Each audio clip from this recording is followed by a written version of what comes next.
늘 저를 통해서 교제되어진 것은 이루어진 복음입니다. 이미 예수님께서 다 이뤘다고 하는 이 사실 아셔야 돼요. 오늘은 이루어진 복음 욥에 대해서 한번 생각해 보십시다. 그 욥에 대해서 참 우리는 할 말이 참 많아요. 또 그 욥기서를 보면은 1장부터 42장까지 있어요. 근데 오늘 본문 내용은 욥기서 42장 1절에서 6절 있는 내용이에요. 나중에 그 욥기서 42장 1절에서 6절까지 읽어보시면 깜짝 놀랍니다. 또 그 6절에서 욥이 회개하는 그 회개 이후에 엄청난 마침 복음의 제사장처럼 또 장수하여서 사대를 보잖아요. 사대. 이 세상에서 사대란 말은 무슨 말이냐면 영원한 생명을 소유한 자가 바로 욥이었다 이 말이에요.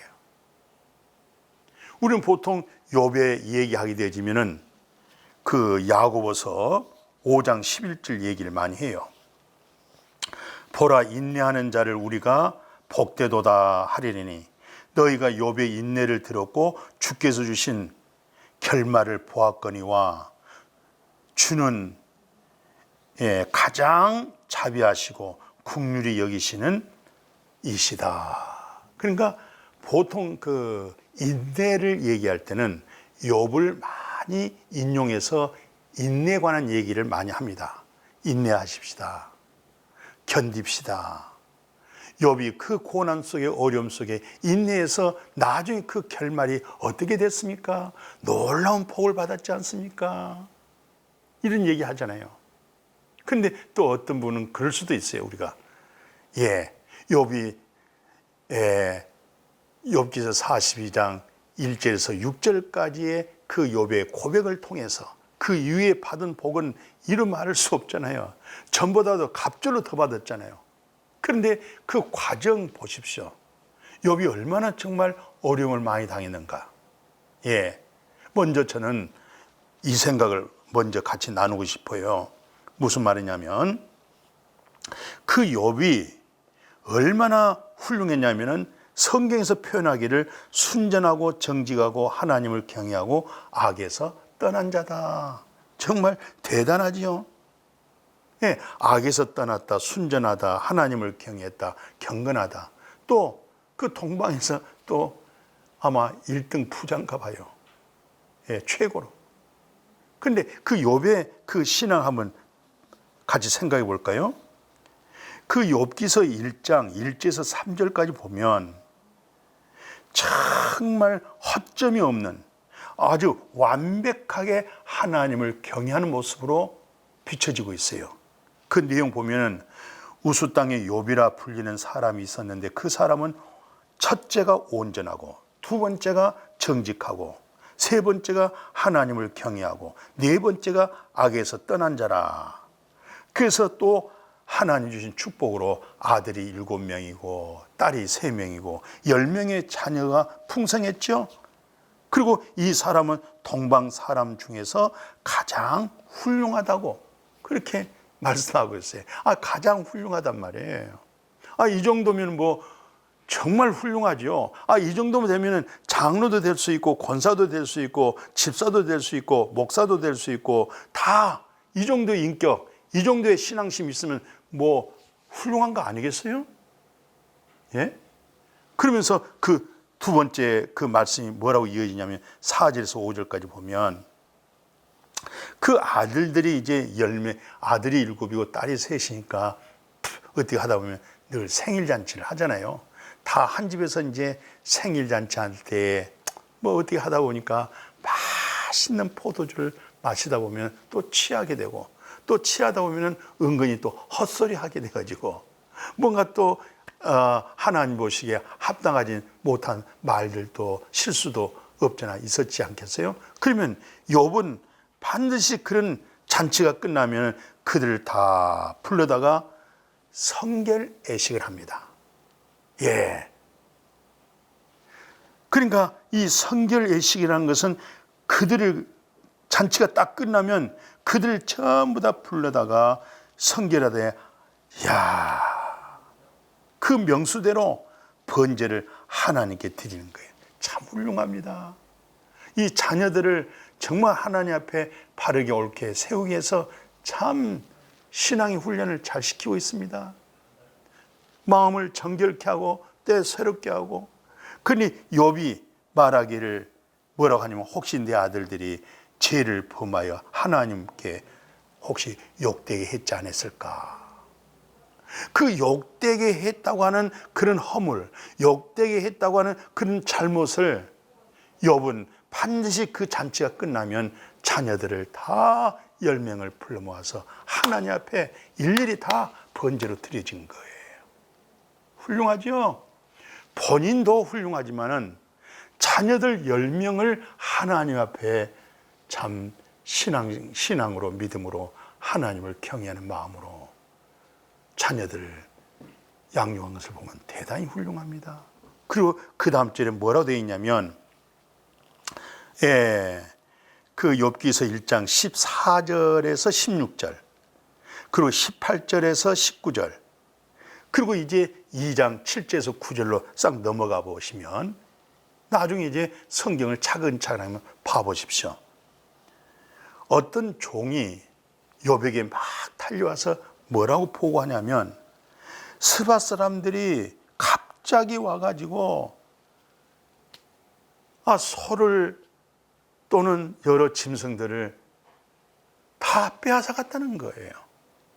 그리고 또 나머지 좀 남아져 있는 거, 그러니까 그때는 주로 목축업으로 인해서 큰 부자가 된 거죠. 남산만한 그런 큰 산덩어리를 자기의 짐승 떼들로 하여금 다 누비면서 풀을 뜯어먹게 만들고 그렇게. 근데 스바 사람들이 와서 어느 날 확 뺏어가고 그 다음에 나머지는 갑자기 하늘에서 번개치듯이 불이 떨어져서 다 죽고 나만 이렇게 와서 보고를 합니다. 그 다음에 또 보니까 뭐라냐면 또 한 종이 막 주인에게 막 쫓아 헐레벌떡하고 그 무슨 일인가 했더니 아니 큰 태풍으로 인해서 기둥 4개로 받쳐져 있는 집이 한순간에 와락 무너지면서 아들 7명과 딸 3명이 그대로 죽었다는 거예요. 이런 일이 어디 있습니까? 그런데 또 나중에 그 내용 한번 봐보십시오. 욥에게 발바닥에서부터 머리까지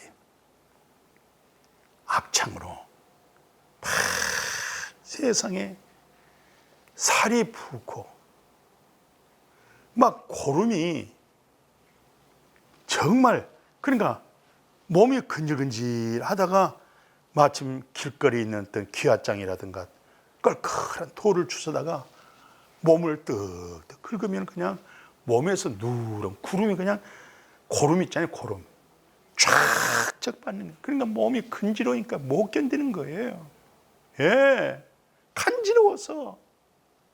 그러니까 몸이 간지러워서 그걸 긁다 보면은 살이 뻘겋게 또 얼굴은 부었죠. 세상에 이런 어려움이 어디 있겠어요? 그런데 그때 가장 가까운 분이 누구겠어요? 부인이잖아요.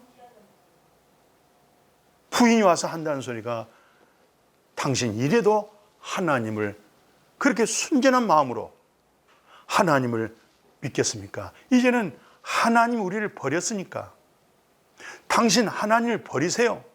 하나님을 떠나세요. 이래도 하나님을 믿겠습니까? 이렇게 말할 때에 욥이 하는 소리 들어보십시오. 당신은 정말 현숙한 여인 줄 알았는데 복을 주신 자가 하나님이시고 또 하나님 그 복을 거둬가신 분도 하나님이신데 복을 줄 때는 하나님 고맙습니다, 감사합니다고 하나님을 잘 믿다가 또 하나님이 거둬가니까 하나님을 원망하고 불평하고 죽으란 말이에요? 이런 믿음이 어디 있어? 주신 자도 하나님이시오, 취하실 자도 하나님이신데, 참 그 말에 말로 원망하거나 불평하거나 그렇지 않고 정말 이 어려운 고난 고통 보십시오. 그 많은 짐승의 떼들이 다 빼앗기고 또 하늘에서 불이 떨어져 가지고 완전히 불로 다 살라져 있으니까 남는 게 뭐예요? 추모밖에 없잖아요. 느닷없이 자녀 10명이 다 죽었다고 하니 이건 10명의 합동 세례식이 아니라 장례식 하게 되잖아요. 그런데다가 세상에 자기 몸에 견딜 수 없는 악창으로 인해서, 그리고 이제 한 분 남는 부인이 마저 자신을 향해서 그렇게 완전히 하나님과 관계를 끊어버리게 만들고, 그리고 자살하게 만들고 그런 말을 했잖아요. 그런데도 여전히 욥은 그 말 한마디 속에 하나님에서 원망하거나 불평하거나 또 여인이 자기 부인의 말을 듣고 그렇게 행동하거나 그러지를 않았잖아요. 주신 자도 하나님이시오, 취하실 자도 하나님이시오. 내가 이 세상에 태어날 때 맨손으로 태어났습니다. 근데 이 엄청난 것 다 하나님이 맡겨주시고 하나님이 그동안 우리를 살게 해주시고 부유하게 해주셨고 이제는 또 하나님이 그걸 거둬갔다고 했는데 그렇다고 해서 하나님을 원망하고 불평할 수 있겠습니까? 어떻게 그렇게 어리석을 수가 있겠습니까? 나는 당신이 현숙한 여인으로서 어떤 상황에도 믿음은 끝까지 하나님 믿고 바라보고 인내할 줄 알았는데 그런 내용이잖아요. 참 훌륭합니다. 예. 사랑 우리 형제 자매님, 현장에서 목회하신 우리 사역자분이요, 나를 포함해서 이런 시경이 이렇게 되어지면 우리는 어떻게 해결하겠어요? 예?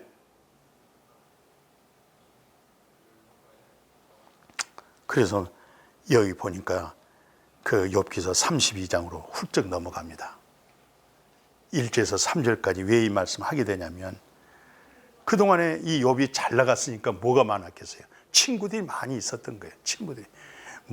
예를 들어 쉽게 얘기하자면 신학 박사도 있고 상담학 박사도 있고 철학 박사도 있고 부자도 다 괜찮은 사람들이 쫙 와서 욥을 보니까 말을 못 하겠는 거예요. 기절하게 생겼는 거예요. 알아보기 어려울 정도로 너무 욥이 행편없는 모습으로 있으니까 그냥 어떠면서 그냥 소리, 자기 스스로도 그 무의식 속에서 소리를 지를 수밖에 없는 이런 일이 어디 있겠느냐. 그 정도로 욥의 사정이 안 좋은 거예요. 그래도 이 친구들이 가서 이런 말 해주고 저런 말 해주고 많은 좋은 말을 다 해주잖아요. 근데 욥은 그런 말을 하나도 효험이 없어요. 거기서 보면 뭐라고 얘기하냐면 욥이 자신을 뭐라고 합니까? 의인으로 여겼다. 그 세 사람이 이 말을 듣고 나서는 정말 어떻게 말할 수가 없는 거예요. 그러니까 욥이 그래요. 그가 욥에게 화를 막 냅니다. 하나님보다 자기가 더 의롭다. 그러니까 욥의 모든 상담과 대화 속에서 이 말을 많은 사람들이 놓치더라고요. 무슨 말을? 그렇게 많은 좋은 신학적으로, 철학적으로, 또 여러 가지 윤리와 도덕적으로, 또 신앙적으로 얘기할 때 너 하나님 앞에 잘못했으니 회개하라. 그렇게 얘기할 때 욥은 내가 잘못한 게 뭐가 있느냐? 배고픈 자에게 내가 빵을 안 준 적이 언제 있었으며 헐벗은 자에게 내가 옷을 안 준 적이 언제가 있었으며 길바닥에 그냥 누워있는 자를 내가 업어다가 집에다가 다 데려다가 목욕시키고 옷을 입히고 지금까지 내가 잘못한 게 뭐가 있느냐? 완전히 나는 완벽한 의인으로서 한 걸음 더 나아가 하나님보다 더 의롭게 여기는 그 말을 듣고 친구들이 이제 더 이상 얘기를 못하고 제일 나이 적은 친구 하나가 뭐 친구라 할 수는 없죠. 그 세 분이 욥을 향해서 이렇게 얘기하고 또 다르면 또 이 친구가 얘기하고 그런 얘기를 다 듣고 민망해서 겸손하게 있다가 그 한마디 내 던진 게 바로 그거잖아요. 자기가 마침 하나님보다 어렵다 하며 또 새 친구에게 막 화를 내요. 바른 대답도 해주지 못하고 외로 정죄만 했다, 이런 얘기예요. 자, 이런 내용 속에서 우리가 뭘 생각할 수 있어요? 여호와 하나님, 예, 느닷없이 이제 인간으로서는 다룰 수가 없어요. 사람으로서는 어떤 설교로 상담으로 욥하고는 상종할 수가 없는 거예요. 자기가 완벽하게 의롭죠. 하나님보다 더 의롭죠. 이러니 뭐 할 얘기가 뭐가 있겠어요? 욥기서 쭉 넘어갑니다. 38장 1절에서 4절 보니까 여호와 하나님이 나타난 거예요. 이제는 하나님 뭐라고 얘기한 줄 아세요? 욥에게 여호와께서 폭풍우 가운데서 욥에게 말씀하여 이르시되 무지한 말로 생각을 이들에게 하는 자가 누구냐? 너는 내가 땅에 기초를 놓을 때 내가 어디 있었느냐? 내가 깨달은 대로 알았거든, 말해봐라. 그러면서 또 욥에게 묻습니다. 내가 하늘의 궤도를, 네가 하늘의 궤도를 아느냐? 예, 그 법칙을 네가 알고 있느냐? 그러니까 어마어마한 하나님의 조물주께서 우주 만물을 창조하시고 그 해를 만드시고 그 해를 통해서 달빛과 또 별들의 반사로 해서 땅을 또 번쩍거리게 만들고 또 여전히 별과 별들의 그 부딪히지 아니하고 그 중력에 의하여 떨어지지도 아니하고 그 위치를 맴돌게 만들고, 예? 하늘에서 번개가 번쩍하게 만든 거 다 이거 조물주 여호와 하나님이신데 이렇게 할 때 너 어디 있었느냐?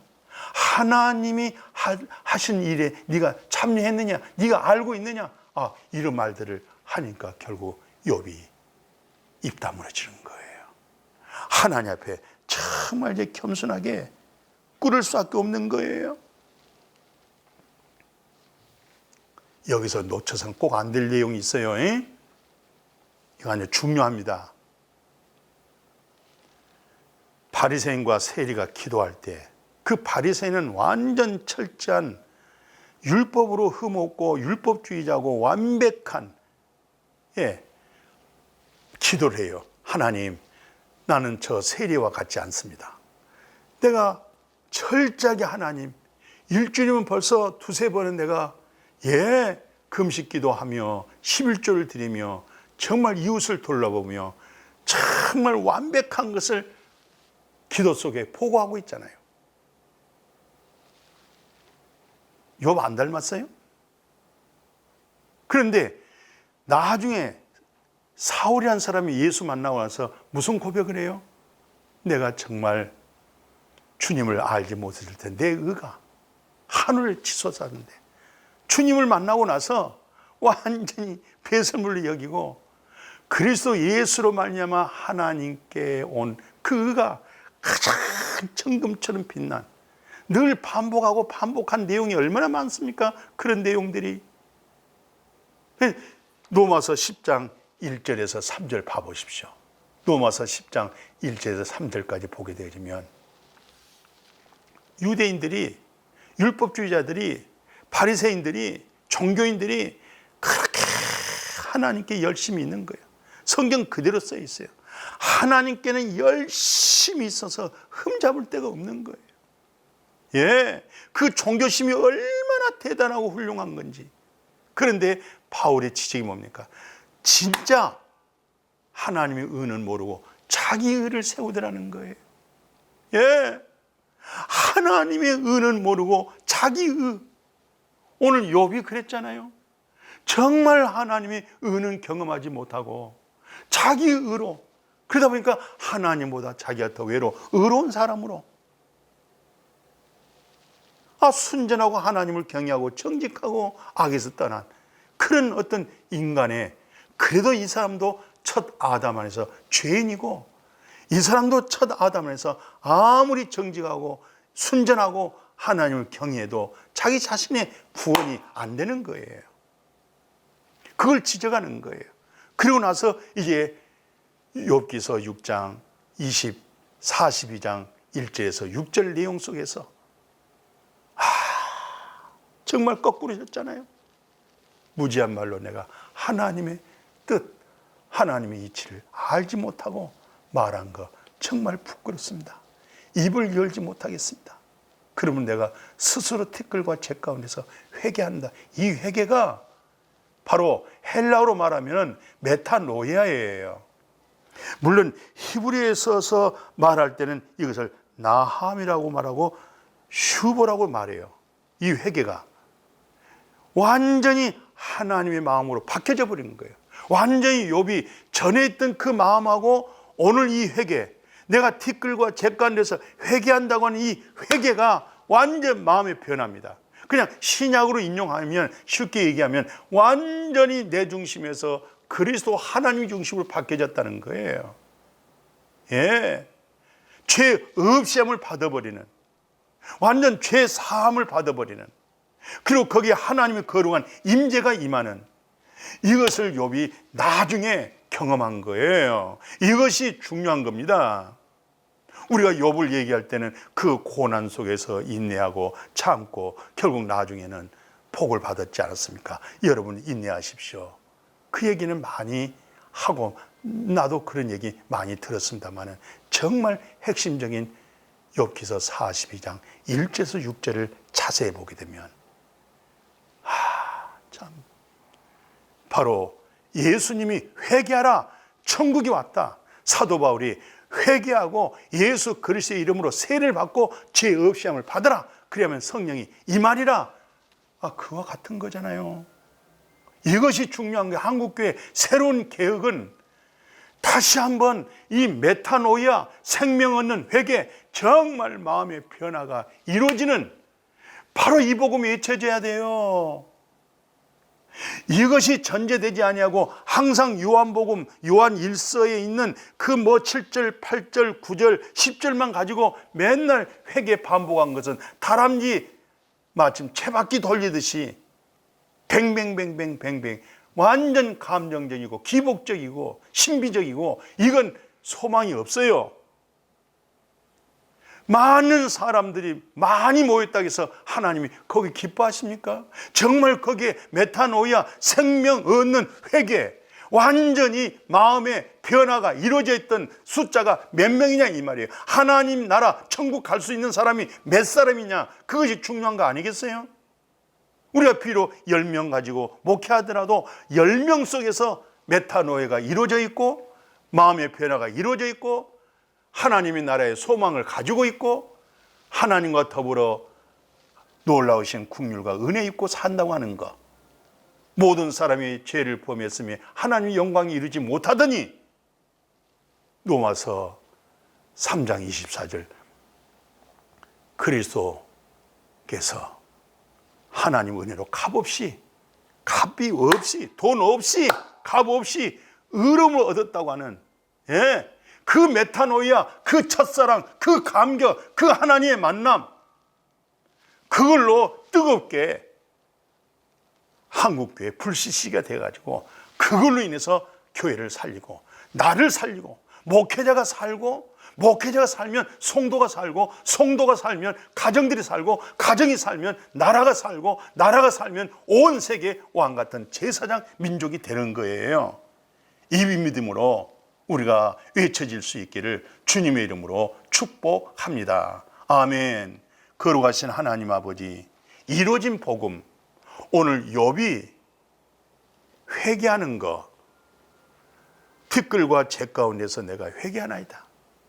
완전히 욥의 자신의 그 순전하고 정직하고 악에서 떠나고 자기 의가 하나님의 의보다 더 높았던 거 완전히 무너져 버리고 이제는 그리스도 안으로 들어와서 의인이 되어버렸으며 그리스도 안에 들어와 가지고 생명의 성령의 법으로 이제 욥기서 7절에서 마지막 절까지 얼마나 놀라운 제사장 역할하고 얼마나 큰 놀라운 복을 받았는지, 이 은혜로, 이 진리로, 이 생명의 정말 얻는 회개의 애침을 통해서 내 자신부터, 우리 교회로부터 이 다시 개혁의 운동을 일으키는 우리 모두가 되도록 축복하여 주옵소서. 거룩하신 예수님의 이름으로 기도드렸습니다. 아멘.